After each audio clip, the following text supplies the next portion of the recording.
देता है, माने भगवान को कोमल बनाकर हमारे हृदय में ले आता है, अथवा नमयति भक्तम, भक्त के अहंकार को छुड़ाकर भगवान से मिला देता है। इसलिए प्रणाम में जो नाम है, प्रणाम में जो नाम है वही प्र के उपसर्ग से रहित होकर के नाम में जुड़ा हुआ है। तो हम तो अभी आज थोड़े उसके जप की बात सुनाते हैं। महात्म्य की बात तो बहुत विलक्षण है। श्रीमद् भागवत में तो लिखा है कि जैसे कोई बच्चे को नाम लेकर पुकारे मोहन सोहन, और बच्चा दौड़ करके आ जाए, आहूत युव में शीघ्रम दर्शनम जाति चेतसी, वैसे कृष्ण कह के पुकारो और हाथ में बांसुरी लिए और कमर में गर्दनी बांधे हैं, हाथ में कंगन और सिर पर केसर का गोरोचना का तिलक, गले में माला, और वो दौड़ता हुआ तुम्हारे पास आ जाए, कृष्ण कृष्ण कृष्ण। ये नाम कैसे लेना? जैसे प्यासा व्यक्ति पानी को पुकारता है, पानी पानी पानी, या जैसे तृप्त व्यक्ति रसगुल्ला रसगुल्ला, आह आनंद जैसे बोलता है, या संजोग की भावना हो तो रस से तृप्त होकर के भगवान का नाम बोलो, और यदि विरह की भावना हो, वियोग की भावना हो तो प्यासे की तरह भगवान का नाम बोलो। और भगवान का नाम एक धुंधली सी शकल पहले आपके सामने लाकर खड़ा करेगा। पहले मालूम होगा अंधकार में ही कोई चल फिर रहा है। अगर आपके हृदय में अमावास्या के रात्रि के समान अंधकार है तो उसमें धीरे धीरे श्री कृष्णचंद्र की किरणों का प्रकाश होता है। ये भगवान को रामचंद्र कृष्णचंद्र कहने का भी अभिप्राय होता है। ये चंद्र का भी एक अभिप्राय है। ये मन का देवता, मन को प्यार से भरने वाला, मन को जगाने वाला होता है। एक बात तो इसमें ये ध्यान देने की है कि जब आप बैठें तो वो स्थान पवित्र हो, एकांत हो और पवित्र हो, और जिस आसन पर बैठें वो भोजन का आसन न हो, वो सोने का आसन न हो, वो लोगों से गप फाँकने का आसन न हो, केवल भजन के लिए ही आसन हो। और बैठें तो मानसिक रूप से पवित्र होकर बैठें, और बैठें तो ऐसे आसन से बैठें कि वो हिले डोले नहीं। हम आपके सामने पांव फैला के बैठते हैं, लेकिन जब हम कभी भागवत का सप्ताह वगैरह करने के लिए बैठते हैं तो 4-4 घंटे तक हमको हिलने की जरूरत नहीं पड़ती। भूल जाता है कि हमारा पांव कहाँ है, हमारा शरीर कहाँ है। तो जब हम एक और अपने मन को लगा देते हैं तो शरीर की बार बार याद उसमें नहीं आनी चाहिए। योग दर्शन में सिद्धासन, वीरासन आदि का वर्णन नहीं है, पद्मासन का भी वर्णन नहीं है कहीं भी मूल सूत्र में। वहाँ तो स्थिर सुखम आसनम, जिसमें हम खूब आराम से बैठ सकें, उसका नाम आसन होता है। मगर दर्द न हो, घुटने न दुखने लगे। दोनों घुटने अगर धरती को छूते हों तो सबसे बढ़िया होता है, लेकिन अभ्यास करना पड़ता है इसके लिए। आपको ये बात सुनाता हूँ कि यदि आप 10 मिनट 15 मिनट से ज्यादा न बैठ सकते हो तो पहले ही दिन घंटे भर 1.5 घंटे बैठने का अभ्यास नहीं करें। हर महीने में 5 मिनट बढ़ाएं। 6 महीने में आप 15 मिनट को 45 मिनट कर सकेंगे।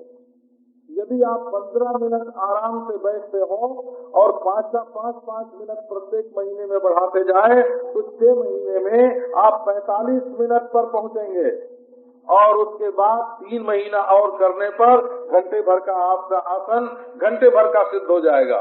लेकिन पहले दिन तो ज्यादा बैठें और बाद में घटाने लग जाएं तो चलित वृत्तस्तु वृत्त शेषम न रक्षते।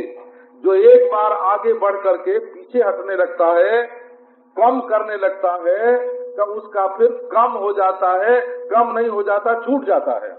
इसलिए जितना प्रारंभ किया जाए उससे 1 मिनट 2 मिनट बढ़ता जाए ये तो ठीक है, परंतु उससे कम कर देने पर तो बिल्कुल कट जाता है, इसलिए कम नहीं करना चाहिए।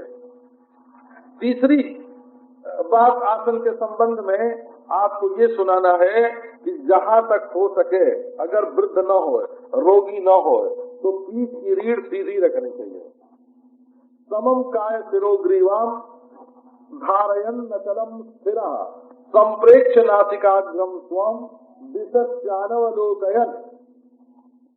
ध्यान का प्रभाव हमने पढ़ते देखा है।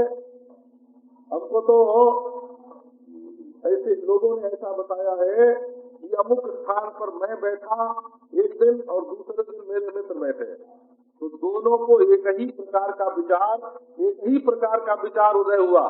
स्थान में भी विचार के संस्कार होते हैं, आसन में भी विचार के संस्कार होते हैं, बैठने के ढंग में भी विचार के संस्कार होते हैं। हमको ईश्वर प्राप्त करना है और उस ईश्वर का अमुक नाम है और वो अपने मन से माना होए तो चाहे जब बदल सकते हैं। एक दिन एक नाम अच्छा लगा तो वो लेने लगे, दूसरे दिन दूसरा नाम अच्छा लगा तो उसको लेने लगे। अब आपको एक चमत्कार की बात सुनाता हूँ। वो चमत्कार चाहे तो आप अभी देख सकते हैं और चाहे तो घर जाके देख सकते हैं, चाहे 10 दिन बाद देख सकते हैं। यदि आपका शरीर भजन में बैठने पर हिलता होए या झुकता होए तो इसके निवारण का एक उपाय बताता हूँ। वो उपाय ये है कि आप भजन के पहले अपने हृदय में शेष भगवान का ध्यान करें। शेष भगवान का, उनकी गोद में विष्णु और सिर पर धरती और फन बिल्कुल फटकारे हुए।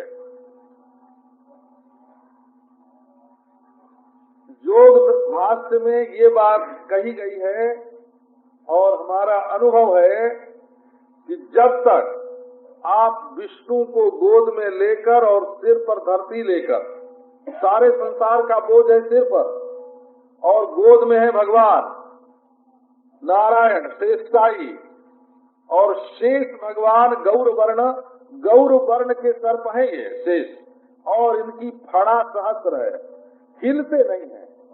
यदि वो हिल जाए तो धरती हिल जाए, यदि वो हिल जाए तो भगवान की नींद टूट जाए। तो स्वामी की सेवा में कोई अंतर न पड़े और अपने कर्तव्य के पालन में भी कोई अंतर न पड़े, इसके लिए शेष भगवान बिल्कुल स्थिर रहते हैं। आप शेष भगवान पर संयम कीजिए, उनका ध्यान कीजिए। जितनी देर तक शेष का ध्यान करेंगे उतनी देर तक आपका शरीर हिल नहीं सकता, हिलता नहीं। ये बात योग के चमत्कारों में बताई गई है। प्रयत्न शैथिल्यानंत समापत्ति, ये योग दर्शन का सूत्र है। प्रयत्न शैथिल्यानंत समापत्ति। दूसरी बात ये है कि भजन के बाद हमको ये काम करना है। ये जो बहुधंधी लोग होते हैं उनकी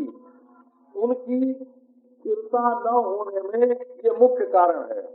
तो वो सोचते हैं कि 15 मिनट भगवान का भजन कर लें तो उसके बाद हमको जाके दुकान पर ये काम करना है, कारखाने में ये काम करना है, सभा में ये काम करना है।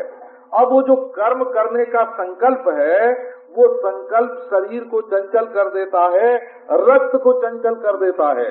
तो एक बार प्रयत्न शैथिल्य करके, प्रयत्न शैथिल्य का अर्थ क्या है? कहे प्रभु हम तुम्हारे ध्यान में बैठते हैं, अब दुनिया से हमारा कोई लेना देना नहीं है, सब बही खाता हमारा सब हिसाब किताब पूरा हो गया, हम तुम्हारी सेवा में बैठते हैं। अगर आप कहोगे कि हमारे अंदर मिल जाओ तो मिल जाएंगे, आप कहोगे बैकुंठ चलो तो चले चलेंगे, आप कहोगे कि कभी दुनिया में मत जाओ तो नहीं जाएंगे। हम सचमुच संसार का मोह और चिंतन छोड़कर तुम्हारी शरण में आए हैं। अब हमारा कोई कर्तव्य संसार में बाकी नहीं है। और ये करके आप शरीर को स्थिर कीजिए और भगवान का ध्यान कीजिए। देखिए आपका ध्यान होता है कि नहीं होता है। आपका मन बिल्कुल एकाग्र हो जाएगा। इसको योग की भाषा में प्रयत्न शैथिल्य बोलते हैं। और शेष के ध्यान को अनंत समापत्ति बोलते हैं। यदि युक्ति नहीं करोगे भाई, बिना युक्तिम अनिंदिता, बिना प्रशस्त युक्ति के अनुष्ठान के मन कभी एकाग्र हो नहीं सकता। इसके लिए प्रशस्त युक्ति क्या है? तो अध्यात्म विद्याधिगमः साधु संगतिरेव च वासना संपरित्यागः प्राण स्पंद निरोधनम् एतासा युक्तयः पुष्टाः संत चित्त जये किल। मन पर विजय प्राप्त करने के लिए 4 युक्ति ध्यान में रखनी चाहिए। एक तो अध्यात्म विद्या। अध्यात्म विद्या माने पोथी में लिखी हुई नहीं। अध्यात्म विद्या माने आँख का देखना और हमारे मन का संकल्प, हाथ का उठना और हमारे मन की स्थिति, पांव का चलना और हमारा मन, और मन और हमारी आत्मा, ये परस्पर किस प्रकार संबद्ध होकर के काम करते हैं। जैसे मोटर चलाने वाले ड्राइवर को मोटर की एक एक मशीनरी का ज्ञान होवे तब तो वो बिगड़ने पर उसको फिर चालू कर देगा, और मशीनरी का ज्ञान न हो तो बिगड़ने पर वो चालू नहीं कर सकता। का इसी प्रकार ये हमारे शरीर का यंत्र किस प्रकार से चालू होता है, ये हमको आँख से देखने की, कान से सुनने की, नाक से सूंघने की जो प्रक्रिया है, मन के साथ जो इनका संबंध है, आत्मा के साथ जो इनका संबंध है, वो ज्ञात होना चाहिए, तब हम मन को एकाग्र कर सकेंगे। और साधु संगति रेवच, जिन्होंने अपना मन एक लक्ष्य में लगाया हो उनकी संगति होनी चाहिए, और जो भिन्न भिन्न प्रकार की वासनाएं हैं उनका त्याग होना चाहिए, और प्राण को रोकने का भी सामर्थ्य होना चाहिए। ये 4 युक्ति मन को निरुद्ध करने के लिए प्रधान है। अब आपको बाहर की युक्ति सुनाता हूँ, बड़ी आसान युक्ति सुनाता हूँ। आप नारायण जब आसन बांध करके बैठे, दोनों अंगूठों को एक में मिला दें, चाहे सामने की ओर से चाहे बगल की ओर से मिला दें, और ये ढीला न पड़ने पावे। आप ये ख्याल रखो ये ढीले न पड़ जाए, तो देखो संसार की जो चिंता है वो आपकी कम हो जाएगी। अच्छा, इस बात को भी छोड़ो, ये तो बहुत स्थूल है। आप मुंह बंद करके केवल ये ख्याल रखो और नीचे लगे और दांत को न छुए, मुखाकाश में स्थिर हो जाए, आपका मन बिल्कुल चंचल नहीं होगा। ये वेदों में इसका वर्णन है। आप बैठे परंतु आपकी आंख की पुतली दाहिने बाएं ऊपर नीचे हिलने न पावे, जहाँ की तहाँ अपनी पुतली को स्थिर कर दो, आपका मन एकाग्र हो जाएगा। अपने मन को आप हृदयाकाश में ले जाकर के विशोकाबा ज्योतिष्मति, जहाँ कोई शोक नहीं है, कोई दुख नहीं है, निराकार हृदयाकाश है, वहाँ स्थिर कर दो। आप अपने मन को ले जाकर नाभि के पास जो मणिपूरक का आकाश है, जहाँ केवल प्राण स्पंद होता है, तो वहाँ स्थापित कर दो, आपका मन स्थिर हो जाएगा। मूलाधार से लेकर के सहस्रार पर्यंत किसी भी कोष्ठक में, किसी भी खाने में अगर आप अपने मन को उठा के रख दें तो वहाँ बैठ जाएगा। ये मन को एकाग्र करने की पद्धति है। अब आपको इसमें कई बार ऐसी होती है, जैसे आप नाम का उच्चारण करते हैं, ये जो लोग इस मार्ग में नहीं चलते हैं उनकी समझ में नहीं आवेगा, उनके लिए थोड़ा कठिन है। लेकिन जो लोग इस मार्ग में चलते हैं उनके लिए ये बहुत सहज। ओंकार के उच्चारण में जो लोग अधिकार विषयक विवाद रखते हैं उनकी बात को हम छोड़ देते हैं। हम ओंकार की बात नहीं करते, उससे मिलते जुलते एक अक्षर की बात करते हैं। और एक अक्षर क्या है? 13वां स्वर। 13वां स्वर कौन सा है? ओ, बोला 13वां स्वर है ओ, और ओ पर आप एक लगाओ बिंदी। ये अकार उकार मकार वाला प्रणव है, ये ख्याल छोड़ दो। लेकिन मैंने बिल्कुल जैसे ओंकार मल जटिया में के नाम में जो ओंकार मल है, तो जैसे ओंकार प्रसाद किसी का नाम है, जैसे ओंकारमल नाम है तो उसका उच्चारण सब लोग करते हैं कि नहीं? बंगी भी पुकारेगा तो ओंकारमल बोलेगा कि नहीं? मुसलमान भी पुकारेगा तो ओंकारमल बोलेगा कि नहीं? ऐसे आप ऐसे एक 13वां जो स्वर है उसके ऊपर बिंदी रख दो और उसको लंबा करके बोलो ओ।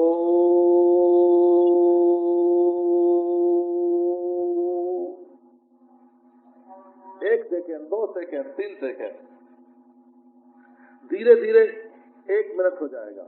ये ओ से लेकर के म तक का जो ख्याल होगा उसमें आपके मन में कोई विषय नहीं आवेगा। अच्छा, ओम को छोड़ो, राम बोलो, राम। तो ये जो रा और म के बीच में जो अवकाश है, जो अंतर है दोनों के बीच में, रा और म के बीच में, इतनी देर तक आपका मन एकाग्र हो जाएगा। ऐसे ही कृष्ण शब्द का उच्चारण भी होता है, राम राम, कृष्ण कृष्ण, ओम ओम नारायण। तो मन को एकाग्र करने के लिए तो बड़ी बड़ी युक्ति हैं, लेकिन ये सब मार्ग समाधि लगाने के साथ संबंध रखती हैं। ये सारी की सारी बातें, यदि आपके मन को निराकार करना है, यदि आपके मन को एकाग्र करना है, समाधि लगाना है, समाधि लगाने से क्या होगा ये आपको मालूम नहीं है। यदि निराकार ईश्वर में आपको स्थित होना हो तो एकाग्रता की ये सब की सब पद्धति युक्त युक्त होती है। लेकिन प्रेम का मार्ग तो बड़ा विलक्षण है। प्रीति की जो रीति है उसमें अभान रूप एकाग्रता की आवश्यकता नहीं पड़ती। समाधि लगाने में, योग की समाधि लगाने में अभान रूप स्थिति की जरूरत पड़ती है। भान न होना, जिसमें संसार मालूम ही न पड़े। एक वृत्ति का नाम योग होता है, शांत वृत्ति का नाम योग होता है। और अपने प्यारे के चारों ओर मन का जो मड़राना है, इसका नाम प्रेम होता है। यदि कभी वो हमको समाधिस्थ देख करके खुश होता हो तो हम समाधि लगा के भी उसके सामने बैठ सकते हैं। परंतु एक बड़ी विचित्र बात है, आजकल के लोग तो इस बात को जानते भी नहीं हैं। लीला में शांत रस को स्वीकार ही नहीं किया गया है। जहाँ भगवान की लीला है, भरत ने जो रस के प्रथमाचार्य हैं, नाट्य के प्रथमाचार्य हैं, भरत ने कहा शांतोपि नवमो रसः केशांचिन मते, किन्हीं किन्हीं के मत में एक शांत नाम का भी नवम रस है, परंतु वो अभिनेय नहीं है। यदि रंगमंच पर जाके कोई ध्यान लगा के बैठ जाए तो लोगों को हंसी आवेगी कि देखो कैसा ढोंग कर रहा है, रसाभास हो जाएगा। क्योंकि उसकी समाधि पर दर्शक का, समाज का विश्वास ही नहीं होगा। ये रंगमंच पर बैठ करके ये नट समाधिस्थ हो गया है। तो जहाँ नट की समाधि पर विश्वास नहीं होगा, वहाँ रसाभास के सिवाय ये हास्य रस का अंग बन सकता है। तो भरत के मत में शांत रस नहीं होता। जहाँ प्रेम होता है वहाँ हम अपने प्रियतम को न देख करके रोते हैं, उनको देख करके हंसते हैं, उनके गले लगते हैं, उनके साथ खाते हैं, उनके साथ पीते हैं। तो वहाँ तो श्रीमद् भागवत में एक स्थान पर आया है कि एक बार जसोदा मैया का मन श्री कृष्ण को देख करके ईश्वर में लग गया। अरे ये तो ईश्वर है। ये बात श्रीमद् भागवत में आई है, मृगभक्षण लीला के प्रसंग में है। जन्माए थम सुमति समय गति, जसोदा मैया ने हाथ जोड़ लिया कि अरे ये तो ईश्वर है। उसी समय इत्थम विदित तत्वायाम गोपिकायाम स्व ईश्वरः वैष्णवीं व्यतनोन्मायाम पुत्र स्नेहमयीं विभु। भगवान ने कहा मैया समाधि लगा के बैठ जाएगी तो हमको माखन मिश्री कौन देगा। हमको दूध कौन पिलावेगा, हमको गोद में लेके प्यार कौन करेगा। तो भगवान को ये बात बिल्कुल पसंद नहीं आई कि मैया हाथ जोड़े, मैया समाधि लगावे, मैया एकाग्र होके बैठे और मैं टुकर टुकर देखता रहूं इसकी तरफ। कि ये बात कृष्ण भगवान को पसंद नहीं आई। आप लोग आध्यात्मिकता को एकांगी नहीं समझें। ये आध्यात्मिकता जो होती है ये पूर्ण होती है। और अभान दशा में जिसमें संसार का बिल्कुल भान न हो, उसमें अज्ञान को निवृत्त करने का सामर्थ्य भी नहीं है और उसमें प्रीति का अनुभाव सेवा भी प्रकट नहीं होती है। तो भगवान श्री कृष्ण ने क्या किया, ये भागवत आप देखें, इत्थम विदित तत्वायाम गोपिकायाम ईश्वर वैष्णवी व्यतनोन मायाम। भगवान ने जसोदा मैया पर अपनी माया फैलाई। बोले अरे कपट किया, बोले कपट नहीं किया, वैष्णवी माया फैलाई जिससे जसोदा मैया हमारी अधिक से अधिक सेवा कर सके।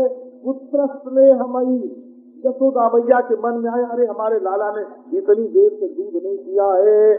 तो उनका मैया ऐसे हाथ फैलाया और गले में दोनों हाथ डाल दिया और मैया ने दोनों हाथ से पकड़ के गोद में लिया और स्तन उनके मुंह में डाल दिया, दूध पिलाने लगे। बोले ये कोई ईश्वर से कम है? बोले ना, ये ईश्वरेश्वर है। प्रज्ञा के उपनिषद विश्व सांख्य योग सात्वतई उपगीयमान महात्म्यम हरिंसा मन्यतात्मजम। चारों वेद, उपनिषद, सांख्य, योग जिसके महात्म्य का पूरा पूरा वर्णन करने में समर्थ नहीं है, उसी भगवान को जसोदा मैया अपने पुत्र स्नेह का विषय बना करके उसको दूध पिलाती है, उसको गोद में ले लेती है। श्री कृष्ण का ब्रह्म का साधारणीकरण हो गया का अभिप्राय ये हो गया कि जो ब्रह्म अत्यंत दुर्लभ था, निराकार था, निर्विकार था, निर्गुण था, निर्धर्मक था, निर्विशेष था, तो उस ब्रह्म को जसोदा मैया ने अपने प्रेम से नन्हा सा शिशु बना करके अपनी गोद में ले लिया और प्यार करने लगी। तो ये जो नाम का जप है, ये केवल चित्त की एकाग्रता के उद्देश्य से है कि ये बात तो योग सिद्धांत के अनुसार है और ये अंतःकरण को शुद्ध करने के लिए है। ये बात केवल ज्ञान सिद्धांत के अनुसार है। माने ये जो भक्ति है, जो हम नाम का जप करते हैं और भगवान हमारे हृदय में आते हैं, यदि समाधि तुम्हारा लक्ष्य होवे, तब तो नाम का जप तुम्हारे मन को एकाग्र करके समाधि में पहुंचा देगा। और यदि ज्ञान तुम्हारा लक्ष्य होवे तो नाम का जप तुम्हारे चित्त को शुद्ध करके और महावाक्य के द्वारा आहित जो ब्रह्म है हृदय में, उस ब्रह्माकार वृत्ति कर देगा। नाम ही ब्रह्माकार वृत्ति कर देगा। और यदि तुम्हें ब्रह्माकार वृत्ति नहीं चाहिए और समाधि नहीं चाहिए, ज्ञान कर्माद्यनावृतम, ज्ञान और कर्म का आवरण यदि तुम्हारे चित्त में नहीं है, तो ये नाम जप, जिसके नाम का जप होता है, उसके प्रति प्रीति उत्पन्न कर देता है। इसलिए नाम का जप। अब एक बात आपको और सुनाते हैं कि जिन लोगों का ये ख्याल है कि नाम जप करने में एकाग्रता हो तब नाम का फल होता है, वे लोग नाम की महिमा को कम जानते हैं। क्योंकि नाम की महिमा को एकाग्रता, जैसे ये तो वैद्य की वो दवा हुई जो अनुपान के बिना काम ही न करती हो। बोले बहुत बढ़िया दवा दी वैद्य जी ने। उन्होंने कहा था कि अदरक के रस में लेना, अब अदरक का रस नहीं मिला तो दवाई फायदा करेगी कि नहीं करेगी? बोले नहीं करेगी। तो बोले वो दवा क्या है? तो दवा के बिना अदरक का रस ले लो। तो नाम जो है वो एकाग्रता के बिना लाभ नहीं करता, ये बात बिल्कुल गलत है। नाम में वस्तु शक्ति है। जैसे अनजान में भी अमृत पीने पर आदमी अमर हो जाए और अनजान में भी जहर पीने पर मर जाए, ऐसे अनजान में भी भगवान नाम लेने पर, बिना एकाग्रता की चंचलता से भी भगवान नाम लेने पर भगवान नाम अपना काम करता है। और यहाँ तक कि भागवत का तो कहना है कि अज्ञानात् अथवा ज्ञानात् उत्तम श्लोक नाम जप संकीर्तितमघम पुंसाम सहे वेदो यथा नलः। चाहे ज्ञान से जपो चाहे अज्ञान से जपो, वो होना चाहिए भगवान का नाम। जैसे अनजान में भी छूने पर आग जला देती है, इसी प्रकार अनजान में भी छूने पर ये नाम जो है ये पाप राशि को भस्म कर देता है। नामनो जावती शक्ति ही पाप निर्दहने हरे है तावत कर्तुम न शक्नोति पातकम पातकी नरः। नाम पाप को मिटाने में जितना समर्थ है उतना पाप कोई पापी कर ही नहीं सकता। इसमें इसका रहस्य मैं आपको सुनाता हूँ। इसका रहस्य ये है कि नाम सिद्धांत ऐसा नहीं है कि हम श्रद्धा करें तब नाम लाभ करें। ये क्या है? देखो, असल में यदि हमारी श्रद्धा की अपेक्षा से नाम का लाभ होता है तो हम लाभ के हेतु बन गए, नाम लाभ का हेतु कहाँ बना? माने हमारी श्रद्धा से नाम लाभ करता है तो लाभ के कारण हम हुए कि नाम हुआ? लाभ के कारण हम हो गए। और यदि बिना श्रद्धा के भी नाम लाभ करेगा तो लाभ के कारण ईश्वर हुए, हम नहीं हुए। तो अब भक्ति सिद्धांत को मत छोड़ो। यदि योग का सिद्धांत होवे, यदि ज्ञान का सिद्धांत होवे, तो हम ये मान सकते हैं कि हम ही संपूर्ण सद्गुणों और दुर्गुणों के जनक हैं।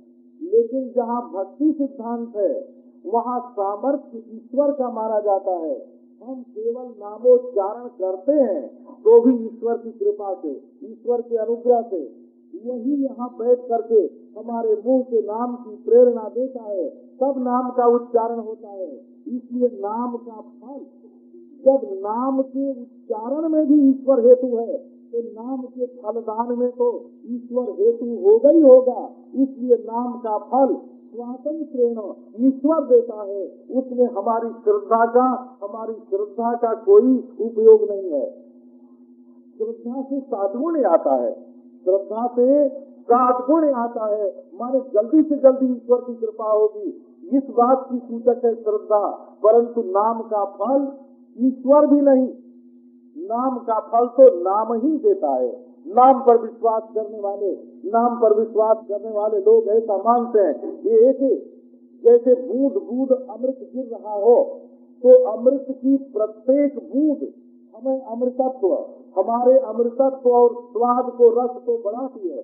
इसी प्रकार ये जो हमारे जीवा में, हमारे कंठ में भगवान का नाम आता है, वो अमृत की एक एक बूंद ये नाम नहीं है, कृष्ण कृष्ण कृष्ण, ये अमृत की बूंद है।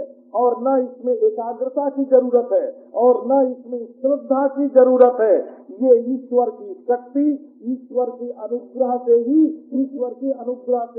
हमारा कल्याण करता है। एक दूसरी बात इसके संबंध में ये सुनाता हूँ। ये नाम जो है, ये नाम में ज्ञान है कि नाम में समाधि है कि नाम में आनंद है? सत्ता की प्रधानता से समाधि है, चित्ता की प्रधानता से ज्ञान है और आनंद के प्रधानता से प्रीति है। तो नाम में क्या है?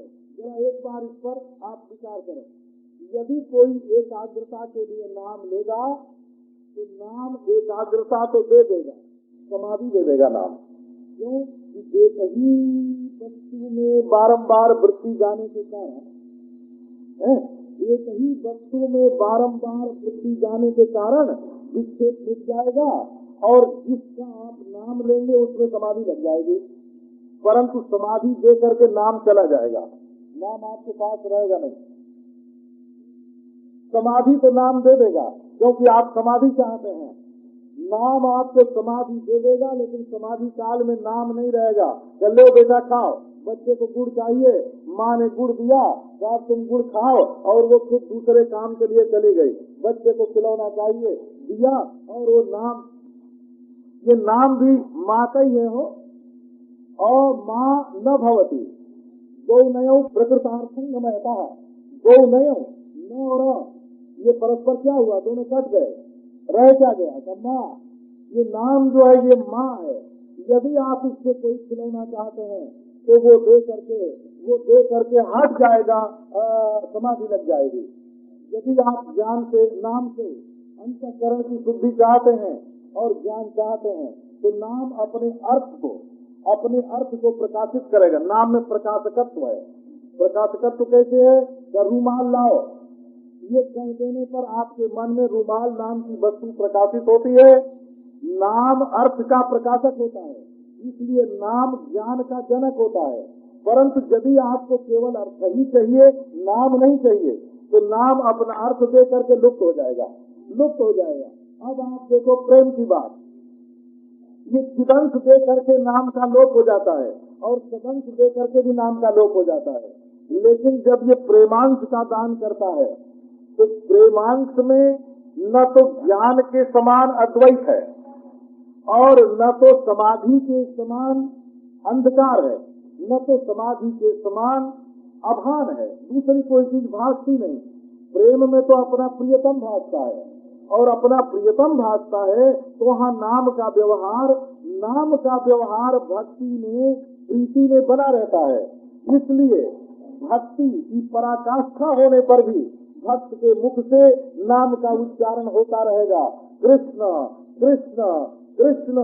वो नाम का उच्चारण प्रेमांश में नहीं। जब प्रेम दान करेगा नाम, तब तो नाम छूटेगा नहीं, और जब ज्ञान दान करेगा अथवा समाधि दान करेगा तब वो अपने अधिकारी को छोड़ करके बिल्कुल अलग हो जाएगा कि तुमको जो दिया तो दिया, तुमने पाया, मैं तो प्रेम में रहता हूँ। प्रेम और नाम बिल्कुल एक वस्तु है। इसलिए जिन लोगों को नाम का आनंद आ जाता है, आपको दो श्लोक सुनाता हूँ इसके संबंध में। एक तो श्रद्धा आदि की अपेक्षा नाम में नहीं है, इसके लिए श्रद्धयावा ये मात्रम तारेत कृष्ण नाम मधुर मधुरमेतन मंगलम मंगलानाम। ये नाम क्या है कि मधुराति मधुर है, मधुरादपि मधुरम, मधुर मधुरमेतन मंगलम मंगलानाम, मंगलों का मंगल है। सकल निगम बल्ली सत्फलम, संपूर्ण वेद रूपी लता का सत्फल है। इस स्वरूपम स्वयं चैतन्य है। चक्रदति परिगीतम श्रद्धया हेलयावा, एक बार भी उसका गान होवे चाहे श्रद्धा से और चाहे अवहेला से। ये नाम मनुष्य को जीव को जगत से उठा करके ईश्वर में रखने में समर्थ है। श्री रूप गोस्वामी जी महाराज इसके आनंद का वर्णन करते हैं। वो कहते हैं कि जब नाम हमारी जिह्वा पर आया, ये नाम का रूप धारण करके चैतन्य ईश्वर ही हमारे जीवन में प्रवेश करता है। तो तुंडे तांडविनी रतिम वितनुते कुंडावली लब्धये कर्ण क्रोध कदम्बिनी घटयते कर्णार्बुदे प्रियाम चेतः प्रांगण संगिनी विजयते सर्वेन्द्रियाणाम कृतिम नु जाने जनिता कियद्भिरमृतैः कृष्णेति वर्णद्वयी। कृष्ण कृष्ण कृष्ण। श्री रूप गोस्वामी जी महाराज कहते हैं कि जब हमारी जिह्वा पर आकर के ये कृष्ण कृष्ण नाम वाली सुधा जब जिह्वा पर नृत्य करने लगती है, तब हमारे मन में ये आकांक्षा होती है कि ईश्वर ने हमको एक ही जीव क्यों दी, हमको इन्होंने सहस्त्र जिह्वा क्यों नहीं बना दिया, हमको लाख जिह्वा क्यों नहीं दी। और जब ये नाम की अमृतधारा हमारे कान में पड़ती है, कर्ण क्रोध कदम्बिनी घटयते कर्णार्बुदे प्रियाम, तो हमारे मन में आता है हमारे अरबों कान हो जाए और सबसे सुने। और जब ये मधुर का ये नाम का रसगुल्ला बोला मुंह में डाल दिया, अब मन हुआ कि फूंक दो। अरे फूंक नहीं सकते, शीशे को भले फूंक दो, सोने को भले फूंक दो, लेकिन उसमें जो चाशनी है तो उसको नहीं फूंक सकते। जब नाम आता है मुंह में तो गले में उतरता है, और जब गले में उतरता है तब हृदय में जाता है, और जब हृदय में जाता है तब वो ऐसा प्रकट होता है कि उसको सुनकर, हृदय में उसकी ध्वनि सुनकर बाहर कुछ सुनने की इच्छा नहीं रहती, भीतर उसको देखकर बाहर देखने की इच्छा नहीं रहती, भीतर उसको छूकर बाहर छूने की इच्छा नहीं रहती। संपूर्ण इंद्रियों की कृति पर विजय प्राप्त कर लेता है। तो नो जाने जनिता यद भी अमृत ही कृष्ण वर्णद्वयी, पता नहीं कितने अमृतों से ये कृष्ण कृष्ण कृष्ण ये नाम, ये कृष्ण कृष्ण नाम कितने अमृतों से बना हुआ है। तो ये जैसे आनंद के समुद्र में तरंग जो उठती है, आनंद के समुद्र में जो तरंग उठती है वो तो है राधा कृष्ण। आनंद के समुद्र की दो तरंगों का नाम है राधा कृष्ण, और आनंद के समुद्र में जो ध्वनि है ना, ध्वनि, उस ध्वनि का नाम है राधा कृष्ण, उस ध्वनि का नाम है कृष्ण। आनंद के समुद्र की ध्वनि है, और जिसमें आनंद का समुद्र समवेत है। यहाँ फल दे करके नाम छूटता नहीं है।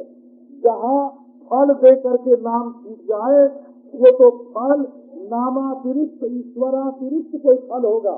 जहाँ ईश्वर रूप फल का दान करता है नाम, वहाँ स्वयं नाम ईश्वर हो करके, स्वयं नाम ईश्वर हो करके विराजता है। समुझत सरित नाम अरे नामी, जब नाम और नामी को सदृश समझते हैं, जब प्रीति परस्पर प्रभु अनुगामी, समुझत सरित, सरित माने सदृश, सदृश को ही सरित बोलते हैं। समुझत सदृश नाम और नामी, जो भगवान का नाम है वही भगवान है, और जो भगवान है वही भगवान का नाम है।